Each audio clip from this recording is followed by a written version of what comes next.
جب ہم ایسی شخصیت کو تلاش کرتے ہیں ہمیں مل جاتی ہے، جسے لوگ حضرت جبرائیل امی کہتے ہیں. سبحان تو حضرت جبرائیل امی حضور کی کیسے نعت پڑھتے ہیں؟ آفا کہاں گردیدام بسیار خوباں دیدام مہرے متاور زیدام تو چیز لیکن دیگری.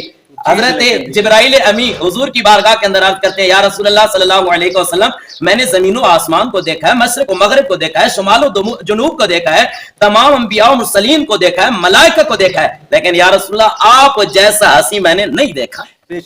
نبی رحمت صلی اللہ تعالی علیہ وآلہ وسلم سب سے زیادہ ہنسی ہے، سب سے. تو شاہ خوبا تو جانے جانا ہے چہرہ ام الکتاب تیرا، نہ بن سکی ہے نہ بن سکے گا مثال تیری جواب. قاری صاحب بڑی خوبصورت جو ہے وہ اب گفتگو ہمارے ایک حصے کے اندر چلی گئی ہے اور یہ عشق کی باتیں اب شروع ہو گئی ہیں، حسن مصطفیٰ صلی اللہ علیہ وآلہ وسلم کا ذکر ہونے لگ گیا ہے. تو میں یہ ایک سوال میرا ایک سین کے اندر آیا، میں آپ سے یہ پوچھتا چلوں کہ حضرت حسان بن ثابت رضی اللہ تعالیٰ عنہ نے تو اپنے عشق کا جو فیصلہ ہے وہ سنا دیا کہ واقسن من کلم ترکت و عینی، جو آپ نے کلام پڑھا تو ایک بڑا جامع کلام تھا. اس کے بعد پھر ہم شعراء کا کلام دیکھتے ہیں، پورا قرآن ہی نبی پاک صلی اللہ علیہ وسلم کی تعریف میں ہے.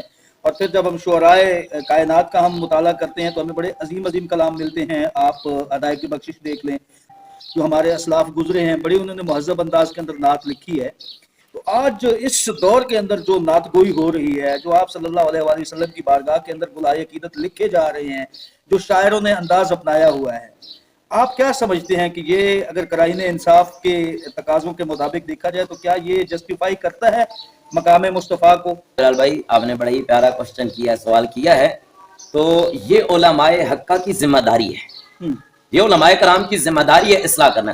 مثال کے طور پہ بڑی مشہور حدیث مبارکہ ہے، میرے کریم آقا صلی اللہ تعالی علیہ وآلہ وسلم نے فتح مکہ کے موقع پر معافی کا اعلان کر دیا تھا. جی بے شک. لیکن کعب بن زہیر جو تھا یہ شاعر تھا، بعد میں اس نے اسلام بھی قبول کر لیا. اسلام قبول کرنے سے قبل یہ کریم آقا صلی اللہ تعالی علیہ وآلہ وسلم کے بارے میں نازیبہ اشعار پڑھتا تھا. تو میرے کریم آقا صلی اللہ تعالی علیہ وآلہ وسلم نے یہ حکم دیا تھا کہ جہاں بھی کعب بن زہیر ملے اسے قتل کر دو. حضور نے یہ حکم دے دیا تھا. تو اب یہ بات پہنچتے پہنچتے کعب بن زہیر تک پہنچ گئی اور اللہ کریم نے کعب بن زہیر کے دل میں ہدایت ڈالنی تھی. اب کعب بن زہیر چھپتے چھپاتے حضور کی بارگاہ میں پہنچ گئے، چہرے پہ نقاب ڈالا ہوا ہے، حجاب میں ہے، اور کریم آقا صلی اللہ تعالی علیہ وآلہ وسلم کی بارگاہ میں کھڑے ہو جاتے ہیں.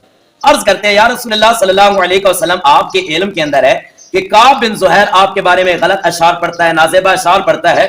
اگر ہم اس کو پکڑ کر آپ کی بارگاہ کے اندر لے آئیں اور آپ سے وہ معافی مانگے، آپ پر وہ ایمان لے آئے، کیا آپ اسے معاف کر دیں گے؟ کیا آپ اس کا ایمان قبول کر لیں گے؟ تو میرے کریم آقا صلی اللہ تعالی علیہ وآلہ وسلم نے کیا خوب فرمایا، فرمایا کعب بن زہیر اب آ ہی گئے ہو تو ہم تجھے جا معاف کرتے ہیں. سبحان اللہ. اب چہرے پہ نقاب ہے، حجاب ڈالا ہوا ہے. تو میرے آقا فرماتے ہیں کعب بن زہیر اب آ ہی جو گئے ہو تو ہم جا تجھے معاف کرتے ہیں. تو اب کعب بن زہیر رضی اللہ تعالیٰ عنہ حضور کا کلمہ پڑھتے ہیں، یہ کعب بن زہیر سے حضرت کعب بن زہیر رضی اللہ تعالیٰ عنہ بن جاتے ہیں. اب کعب بن زہیر حضور کی بارگاہ کے اندر عرض کرتے ہیں یا رسول اللہ صلی اللہ علیہ وسلم میرا جی چاہتا ہے، میرا دل کرتا ہے کہ جس زبان سے میں آپ کے بارے میں نازیبہ اشعار پڑھتا تھا آج اسی زبان سے میں آپ کی نعت پڑھوں. سبحان اللہ. میں آپ کی نعت پڑھوں. تو حضور کے سامنے حضرت کعب بن زہیر رضی اللہ تعالیٰ عنہ نعت پڑھتے ہیں، صحابہ کرام بھی بیٹھے ہیں، حضور بھی بیٹھے ہیں. کعب بن زہیر نعت پڑھتے ہیں. جب یہاں پر پڑھتے ہیں نا ان رسول لنور یستضع به مہند من سیوف الہند، کہ یا رسول اللہ صلی اللہ علیہ وسلم آپ نور ہیں اور ایسے نور ہیں کہ آپ ہی کی چمک ہے یہ ساری کائنات چمکی ہے. اور میرے اعلیٰ حضرت شاید اسی کا ترجمہ کرتے ہوئے کہتے ہیں کہ چمک تجھ سے پاتے ہیں سب پانے والے، میرا دل بھی چمکا دے چمکانے والے. تو حضرت کعب بن زہیر جب یہاں پر پہنچتے ہیں تو میرے کریم آقا صلی اللہ علیہ وسلم اپنی چادر مبارک حضرت کعب بن زہیر رضی اللہ تعالیٰ عنہ کو تحفے کے اندر دے دیتے ہیں. سبحان اللہ. تحفے کے اندر دے دیتے ہیں. تو اب حضرت کعب بن زہیر نے یہاں پر پڑھا تھا من سیوف الہند، کہ آپ ہند کی تنی ہوئی تلوار ہے. تو میرے آقا علیہ الصلوۃ والسلام نے یہاں اصلاح فرماتے ہوئے فرمایا کہ آپ من سیوف الہند نہ کہو بلکہ من سیوف اللہ کہو، یعنی آپ اللہ کی تلوار، میں اللہ کی تلوار ہوں. یہ نہ کہو کہ ہند کی تلوار ہے بلکہ کہو کہ اللہ کی تلوار ہو. حالانکہ بلال بھائی اس میں کوئی گستاخی بھی نہیں ہے، کوئی توہین بھی نہیں ہے، لیکن جو وزن اس میں ہے نا من سیوف اللہ میں، وہ من سیوف الہند میں نہیں ہے. تو دوسری پہلی بات ہم یہ ثابت ہوئی کہ نعت خان کو تحفے دینا، اس کی عزت کرنا یہ حضور کی سنت ہے. اور دوسری بات یہ ثابت ہوئی کہ جو بندہ نعت کے مزاج کو سمجھتا ہے اور کوئی ثنا خان ایسی نعت پڑھ رہا ہے جو مقام رسالت کے مطابق نہیں ہے تو اس بندے کا حق ہے کہ وہ اس کی اصلاح کرے. ہم بلال بھائی نعت خوانی کے قائل ہیں، الحمدللہ نعت خوانی کرتے بھی ہیں، نعت خوانی سنتے بھی ہیں، لیکن جو اس کے اندر خرابیاں پیدا ہو گئی ہیں یہ ہم نے دور کرنی ہے۔ جو خرابیاں پیدا ہو گئی ہیں، آج کل کا جو ماحول ہے آپ اچھی طرح جانتے ہیں، نعت خوانی کے قائل ہیں، نعت خوانی اچھی ہے۔ مثال کے طور پہ میں مثال یہاں پر دیتا ہوں، اگر مثال کے طور پہ اگر کوئی شخص مسجد میں آتا ہے اور جوتے چوری ہو جاتے ہیں تو کیا ہم کہیں گے کہ جوتے چوری نہیں کرنے چاہیے یا مسجد میں نہیں آنا چاہیے؟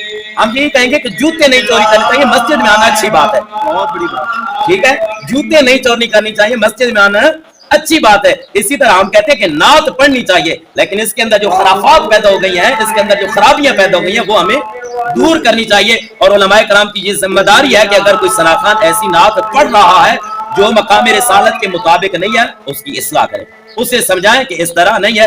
بعض دفعہ ہم نے بھی سنے ہیں کہ کئی ایسے اشعار پڑھے جاتے ہیں جو بالکل شرکی اشعار ہوتے ہیں۔